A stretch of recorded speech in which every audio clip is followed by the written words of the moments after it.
요한복음 18장 1절부터 5절까지 제가 말씀을 봉독하겠습니다. 예수께서 이 말씀을 하시고 제자들과 함께 기드론 시내 건너편으로 나가시니 그곳에 동산이 있는데 제자들과 함께 들어가시니라. 그곳은 가끔 예수께서 제자들과 모이시는 곳이므로 예수를 파는 유다도 그곳을 알더라. 유다가 군대와 대제사장들과 바리새인들에게서 얻은 아랫사람들을 데리고 등과 횃불과 무기를 가지고 그리로 오는지라. 예수께서 그 당할 일을 다 아시고 나아가 이르시되 너희가 누구를 찾느냐? 대답하되 나사렛 예수라 하거늘 이르시되 내가 그니라 하시니라. 그를 파는 유다도 그들과 함께 섰더라. 아멘. 여러분, 오늘은 교회력으로 종려주일입니다. 예수님께서는 약 3년 동안 공생의 사역을 하시면서 병든 자를 고치시고 귀신 들린 자를 자유롭게 하시고 하나님 나라를 선포하시고 죄인들을 사랑으로 품으셨습니다. 그리고 그 사역의 마지막에 예루살렘으로 입성하신 날, 바로 그날을 기념하는 날이 종려주일입니다. 예수님께서는 스가랴 선자의 예언대로 나귀를 타시고 겸손한 왕으로 예루살렘에 들어가셨고, 많은 사람들은 겉옷을 길에 펴고 종려나무 가지를 흔들면서 호산나 찬송하리로다 주의 이름으로 오시는 이여 라고 외쳤습니다. 그들의 이 외침은 구원자를 향한 기대와 환영의 표현이었고, 그날 예루살렘은 그야말로 환호와 기대감으로 가득 차 있었습니다. 하지만 그 환호는 오래가지 않았습니다. 종려나무 가지를 흔들면서 호산나를 외쳤던 그 사람들이 불과 며칠 뒤에는 같은 입으로 예수를 십자가에 못 박으라, 십자가에 못 박으라고 외치게 됩니다. 왜 그렇습니까? 예수님을 자신들의 기대를 이루어줄 왕으로 생각했는데 예수님께서 고난의 길을 가시자 그 주님을 이해하지 못했고 결국 예수님께 등을 돌리고 말았습니다. 그래서 종려주일은 단순한 환영의 날이 아니라 예수님께서 십자가를 향해 나아가시는 고난의 길이 시작되는 중요한 전환점이 되는 날입니다. 오늘 우리는 예수님께서 어떤 고난을 당하셨는지, 그리고 그 고난이 우리에게 어떤 의미가 있는지를 깊이 묵상하며 함께 은혜를 나누고자 합니다. 먼저 생각할 것은 예수님의 고난은 철저히 버림받음의 고난이었습니다. 버림받음의 고난. 오늘 우리가 함께 묵상하는 요한복음 18장은 예수님의 고난이 어떻게 시작되는지를 아주 생생하게 보여줍니다. 그런데 이 장을 자세히 살펴보면 예수님의 고난은 단순히 채찍과 십자가의 육체적인 고통만이 아니라는 사실을 발견하게 됩니다. 오히려 더 깊고 더 아픈 고통이 있습니다. 그것은 바로 사람들에게 버림받는 고통입니다. 버림받는 고통, 즉 외면당하고 배신을 당하는 고통이었습니다. 이제 예수님께서 공생의 마지막 주간에 목요일 저녁 제자들과 마지막 만찬을 나누신 후에 겟세마네 동산으로 가셨습니다. 겟세마네 동산, 그곳은 제자들과 자주 갇히던 아주 익숙한 장소였습니다. 그래서 2절 말씀 보면 그곳은 예수님과 제자들이 자주 모이시던 곳이라고 기록되어 있죠. 이 사실을 누구보다 잘 알고 있던 사람이 있었습니다. 바로 가롯 유다였습니다. 가롯 유다는 예수님과 함께 먹고 예수님과 함께 다니고 함께 사역했던 12 제자 중 하나였죠. 그런데 그런 그가 군인들과 또 대제사장의 종들을 데리고 와서 예수님을 넘겨줍니다. 예수님께서 너희가 누구를 찾느냐라고 물으실 때 그들은 나사렛 예수라라고 대답합니다. 그때 예수님께서는 내가 그니라 라고 하시죠. 그 순간 그들이 물러가서 땅에 엎드러질 정도로 주님의 권능이 드러났습니다. 그럼에도 불구하고 이 가룟 유다는 끝내 주님을 배신합니다. 사랑의 표시였던 입맞춤, 그 입맞춤이 배신의 도구가 되었습니다. 예수님께 입을 맞춤으로 그 캄캄한 밤에 이가 우리가 찾는 나사렛 예수다 군병들에게 알려주었습니다. 주님은 그 모든 상황을 이미 알고 계셨습니다. 그럼에도 불구하고 예수님은 끝까지 제자들을 사랑하셨습니다. 그러나 가장 가까이에서 함께했던 제자의 배신은 주님의 마음을 깊이 아프게 했고 그 고난을 더욱 쓰라리게 만들었습니다. 여기서 끝이 아닙니다. 예수님께서 잡히시는 그 순간 제자들은 모두 흩어집니다. 마태복음 26장 56절에 보면 이에 제자들이 다 예수를 버리고 도망하니라 라고 기록됐습니다. 예수님 잡히실 때 예수님의 제자들이 다 예수를 버리고 도망갔습니다. 여러분, 그들은 이전까지 우리가 주와 함께라면 차라리 죽을지언정 주를 버리지 않겠습니다 라고 장담했던 사람들이었습니다. 그러나 막상 위기와 두려움이 찾아오자 그들의 그 결단은 흔들리고 결국 주님을 떠나고 말았습니다. 사랑합니다 라고 고백했던 사람들, 함께 하겠습니다 라고 했던 사람들이 그야말로 예수님께서 가장 필요한 그 순간에는 예수님 곁에 없었습니다. 이것이 바로 예수님께서 당하신 버림받음의 고난입니다. 특별히 우리는 베드로의 모습을 주목하게 됩니다. 이제 요한복음 18장 15절 이하를 보면 베드로는 다른 제자와 함께 지금 예수님이 신문을 받는 대제사장의 집들까지 따라갑니다. 대제사장 집들까지 따라갔는데 겉으로 볼 때는 끝까지 주님을 따르는 것처럼 보입니다. 그러나 한 문지기 여종이 너도 이 사람의 제자 중 하나가 아니냐라고 베드로에게 묻자 베드로는 나는 아니라 라고 부인합니다. 그 이후에도 사람들의 질문이 이어집니다. 베드로는 불을 쬐며 서 있다가 아니라고 부인하죠. 그리고 세 번째로 나는 그를 알지 못한다라고 부인합니다. 그때 닭이 울었습니다. 예수님께서 내가 오늘 밤 닭이 울기 전 3번 나를 부인하리라 하신 주님의 말씀이 그대로 이루어지는 순간입니다. 여러분, 왜 베드로가 그렇게 했을까요? 왜 예수님 3번씩이나 부인했습니까? 한마디로 두려움 때문이었습니다. 자기도 붙잡힐까봐, 자기도 손해를 볼까봐 그 두려움 앞에서 주님을 부인해버린 것입니다. 여러분, 이처럼 예수님의 고난은 단순한 육체적인 고통이 아니라 가장 가까운 사람들에게서 철저히 버림받는 관계적인 고통이었습니다. 여러분, 이 말씀을 들으면서 우리는 자연스럽게 우리 자신의 모습을 돌아보게 합니다.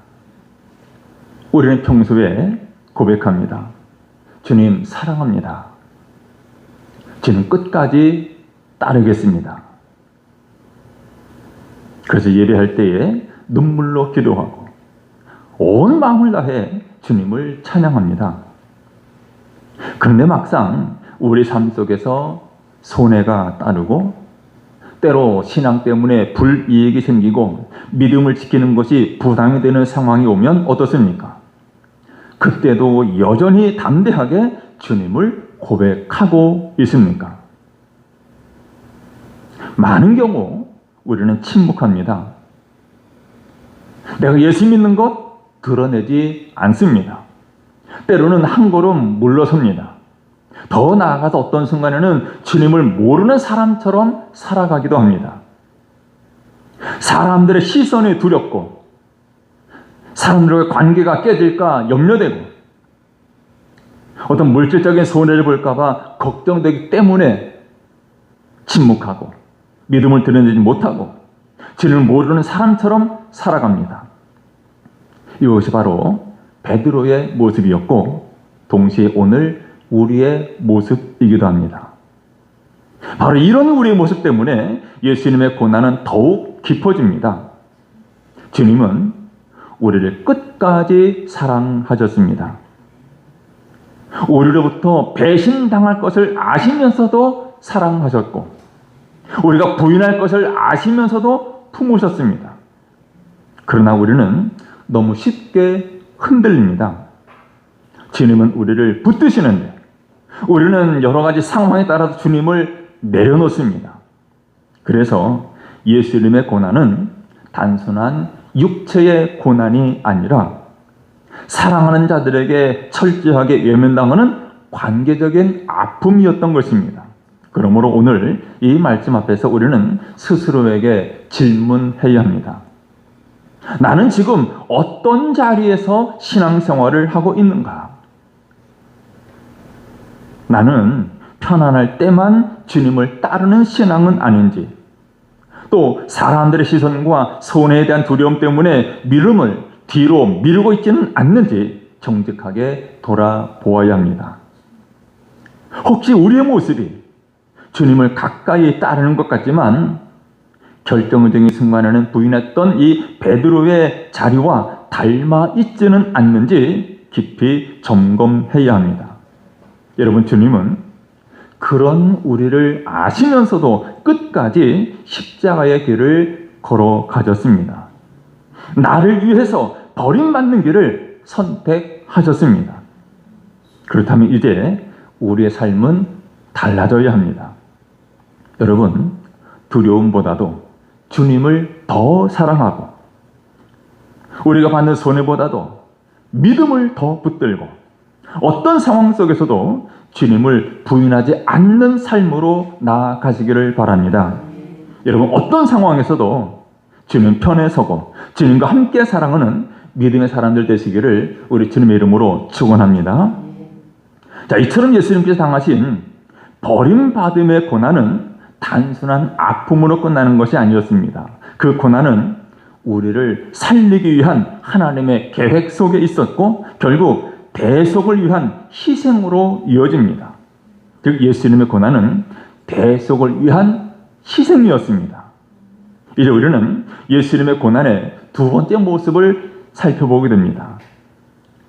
요한복음 18장 후반부터 19장 초반까지의 말씀은 빌라도의 법정에서 이루어진 사건을 통해서 예수님의 고난이 단순한 재판이 아니라 복음의 핵심인 대속의 희생이었음을 분명하게 보여줍니다.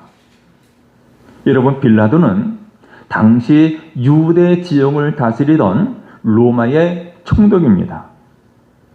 로마의 총독으로서 재판과 사형 집행의 권한을 가진 최고 통치자가 빌라도입니다. 그는 예수님을 신문하면서 분명하게 말합니다. 빌라도가 예수님의 신문을 통해서 얻은 결론이 이것이죠. 18장 38절을 보면 나는 그에게서 아무 죄도 찾지 못하였노라 라고 선언합니다. 아무 죄도 찾지 못했다. 그리고 19장 4절에서 또 19장 6절에서도 같은 말을 반복합니다. 세 번씩이나 예수님의 무죄를 선포한 것입니다. 이것은 예수님께서 사회적인 법적으로도 도덕적으로도 아무 죄가 없으신 분임을 분명히 보여줍니다. 그럼에도 불구하고 예수님은 풀려나지 못하고 계속해서 고난을 당하십니다. 우리가 이 과정에서 주목해야 될 사건이 있습니다. 바로 바라바와 예수님의 선택입니다. 바라바와 예수님. 당시 명절이 되면 죄수 하나를 풀어주는 관례가 있었습니다.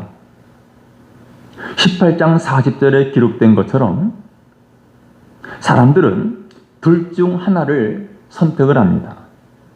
그런데 사람들은 예수님이 아니라 바라바를 풀어달라고 외칩니다. 바라바는 어떤 사람입니까? 강도였습니다. 반란을 일으킨 죄인이었습니다. 누가 보아도 감옥에 있어야 할 사람이었습니다. 그런데 빌라도가 너희는 내가 유대인의 왕 예수를 놓아주기를 원하느냐라고 물을 때 사람들은 예수님이 아니라 이 바라바를 선택합니다. 바라바를 놓아달라고 외쳤습니다. 더 나아가서 19장 1절부터 3절에 보면 예수님은 채찍질을 당하시고 군인들에게 조롱을 받으십니다. 로마 군병들은 가시관을 엮어서 예수님의 머리에 씌우고 왕들이 입는 옷을 상징하는 사색옷을 입히면서 유대인의 왕이여 평안할지어다 라고 말하면서 손으로 때립니다.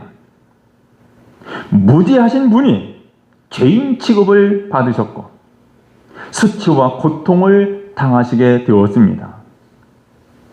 여러분, 이 장면을 그냥 지나가면 안 됩니다. 왜냐하면 이것은 단순한 과거의 사건만이 아니라 바로 오늘 우리 자신의 이야기이기 때문에 그렇습니다. 바라바가 풀려난 이유는 그가 의로워서가 아닙니다. 강도였던, 반란을 일으켰던 죄인 바라바가 풀려날 수 있었던 것은 오직 예수님께서 그의 자리를 대신하셨기 때문입니다. 여러분, 그 자리에 있어야 할 사람은 사실 바라바가 아니라 오늘 우리입니다. 우리가 그 자리에 서 있어야 했고 우리가 그 형벌을 받아야 했습니다. 그러나 예수님께서 우리의 자리에 서셔서 십자가를 지셨습니다.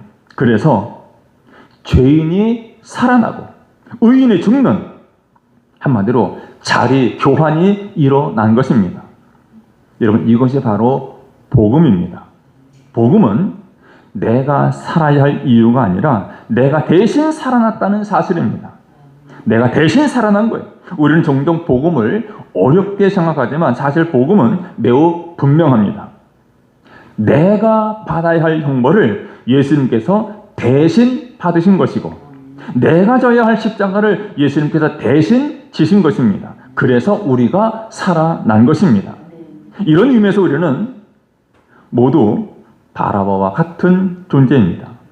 죄인으로서 심판받아야 할 사람들이었지만 예수님께서 대신 그 자리에 서심으로 우리는 생명을 얻게 되었습니다. 그럼에도 불구하고 우리는 종종 착각을 합니다. 내가 열심히 살아서, 내가 잘 믿어서, 내가 의롭게 살아서 구원받은 것처럼 생각합니다. 그러나 성경은 분명히 말씀합니다. 우리의 구원은 우리의 공로가 아니라 전적인 하나님의 은혜입니다. 예수님의 희생이 없었다면 우리는 누구도 구원받을 수 없는 존재입니다. 또한 예수님은 단지 법정에서만 고난을 당하신 것이 아니라 채찍질과 조롱과 가시관과 수치까지 모두 감당하셨습니다. 그 모든 고난은 우리의 죄를 대신 짊어지신 결과였습니다. 우리가 받아야 할 고통과 부끄러움을 예수님께서 대신 지신 것입니다. 그러므로 우리는 이 사실 앞에서 분명히 고백해야 됩니다. 나는 은혜 없이는 살 수 없는 죄인입니다. 은혜 없이는 살 수 없는 죄인. 여러분, 이 고백은 단순한 말이 아니라 우리 마음 깊은 곳에서 진심으로 깨닫는 고백이어야 합니다. 내가 잘나서 살아가는 것이 아니라 오직 주님의 은혜로 살아가고 있음을 인정하는 것입니다. 이것이 신앙의 출발이며 우리의 삶을 새롭게 변화시키는 시작입니다. 여러분, 우리는 예수님의 희생 위에 세워진 존재임을 기억하고 작은 일에도 하나님께 감사하고 내 생각과 내 이익보다 하나님 말씀을 먼저 선택하며 살아갈 수 있기를 바랍니다. 우리 가정에서는 사랑과 인내로 섬기고 사람들과 관계 속에서는 용서와 배려를 실천하고 어떤 상황에서도 믿음을 부끄러워하지 않는 삶을 살아가시기를 바랍니다. 여러분 모두 내 공로가 아니라 예수님의 은혜로 살아가는 인생임을 기억하고 우리 일상의 자리에서 주님의 은혜를 나타내며 살아가는 여러분 되시기를 주님의 이름으로 축원합니다. 이처럼 예수님의 대속의 희생은 단순한 희생으로 끝나지 않습니다. 죄인을 살리기 위한 그 희생은 결국 완전한 순종으로 이어집니다. 그래서 예수님의 고난은 사랑의 완전한 순종이었습니다. 완전한 순종. 이제 우리는 예수님의 고난의 마지막 장면을 바라보게 됩니다. 19장 17절부터 30절까지의 말씀은 십자가 사건의 절정이며 예수님의 사명이 완성되는 순간입니다. 이 장면을 통해서 우리는 분명히 깨닫게 됩니다. 예수님의 고난은 단순한 고통이 아니라 사랑으로 이루어진 완전한 순종이었다라는 사실입니다. 자, 19장 17절을 보면 이렇게 말씀합니다. 그들이 예수를 맡음에 예수께서 자기의 십자가를 지시고 해골, 히브리 말로 골고다이라 하는 곳에 나가시니라고 말씀합니다. 예수님께서 십자가를 지시고 골고다 언덕으로 나아가시죠. 예수님은 스스로 십자가를 지시고 그 길을 걸어가십니다. 이미 채찍질로 몸이 상하졌습니다. 피를 흘리신 상태였습니다. 하지만 예수님은 십자가를 피하지 않으셨습니다. 억지로 끌려가신 것이 아니라 자발적으로 그 길을 선택하신 것입니다. 여러분, 예수님께서 힘이 없어서 능력이 없어서 십자가를 지신 분이 아니십니다. 얼마든지 십자가를 피하실 수 있었지만 하나님 아버지의 뜻을 이루시고 우리를 구원하시기 위해서 순종하신 것입니다. 십자가 위에서도 예수님의 모습은 계속해서 순종의 모습을 보여주십니다. 19장 26절, 27절을 보면 예수님은 십자가 위에서 어머니를 향해서 말합니다. 여자여 보소서 아들이니이다. 또 제자에게는 보라 내 어머니라 라고 말씀하시면서 끝까지 사랑과 책임을 당하십니다. 또 19장 28절에 보면 내가 목마르다 라고 말씀하시는데 이것은 성경을 이루려 하심이었습니다. 모든 순간이 하나님의 뜻을 이루기 위한 순종의 과정이었습니다. 그리고 마침내 예수님은 19장 30절에서 다 이루었다 라고 선언했습니다. 다 이루었다. 이 말씀은 단순한 마지막 숨이 아니라 승리의 선언입니다. 승리의 선언. 하나님께서 맡기신 구원의 사명이 완전히 성취되었다라는 선포입니다. 또 이 말씀은 우리의 죄의 값을 완전히 지불하셨다라는 선언입니다. 인간의 죄의 문제, 사망의 문제, 하나님과 단절된 문제가 이 십자가에서 완전히 해결된 것입니다. 다 이루었습니다. 여러분, 십자가는 결코 실패의 자리가 아닙니다.